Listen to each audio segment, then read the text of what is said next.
সাজিদ আপুনি চাবলৈ আৰম্ভ কৰিছে ইনসাইট ইণ্ডিয়া। আজি জোনবিল মেলাৰ তৃতীয়টো দিন অৰ্থাৎ অন্তিম দিন।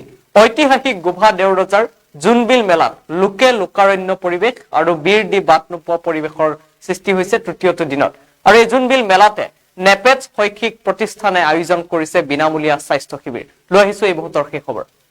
আজি জোনবিল মেলাৰ অন্তিমটো দিন ঐতিহাসিক গোভা দেউৰজাৰ জোনবিল মেলাৰ প্ৰাংগণত নেপেজ শৈক্ষিক প্ৰতিষ্ঠানে আয়োজন কৰিছে বিনামূলীয়া স্বাস্থ্য শিবিৰ। আৰু জোনবিল মেলালৈ অহা লোকসকলক বিনামূলীয়াকৈ স্বাস্থ্য পৰীক্ষা কৰিছে নেপেজ শৈক্ষিক প্ৰতিষ্ঠানে।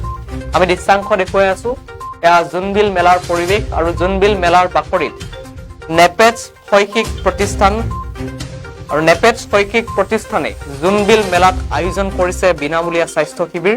জোনবিল মেলালৈ অহা লোকসকলক বিনামূলীয়াকৈ স্বাস্থ্য পৰীক্ষা কৰিছে নেপেজ শৈক্ষিক প্ৰতিষ্ঠানে।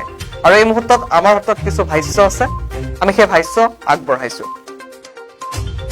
আগতেও কৰিছো, কিন্তু বৰ্তমান আমি আহিছো নেপেজ শৈক্ষিক প্ৰতিষ্ঠানৰ ফালৰ পৰা। আৰু নেপেজ শৈক্ষিক প্ৰতিষ্ঠানৰ ফালৰ পৰা এইবাৰ ইয়াতে প্ৰথম হয়।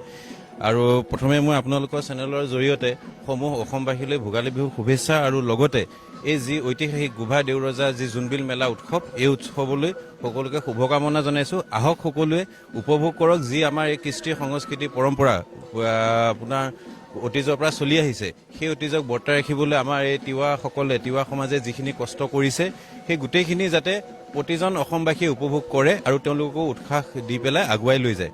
আৰু আমি এই স্বাস্থ্য মেলাত এই স্বাস্থ্য শিবিৰটোত ইয়াতে যিখিনি ধৰি লওক দৰ্শনাৰ্থী আহিছে, সেই দৰ্শনাৰ্থীসকলৰ প্ৰাথমিক চিকিৎসা যদি তেওঁলোকৰ কেতিয়াবা প্ৰয়োজন হৈছেও ধৰি লওক, যিহেতু ৰাতিপুৱাতে আহিছে মানুহখিনি খুব পুৱতি নিশাতে 3-4 বজাৰ পৰা এই বিনিময় প্ৰথা যিটো আৰম্ভ হৈছে, গতিকে তেওঁলোকৰ সুবিধাৰ্থে আমি উপস্থিত আছো। লগতে আমি ইয়াতে যিমানখিনি দৰ্শনাৰ্থী আছে সকলোলৈ মাঘ বিহু লগতে এই জোনবিল মেলাৰ শুভেচ্ছা জ্ঞাপন কৰিছো। আগতেও কৰিছো, কিন্তু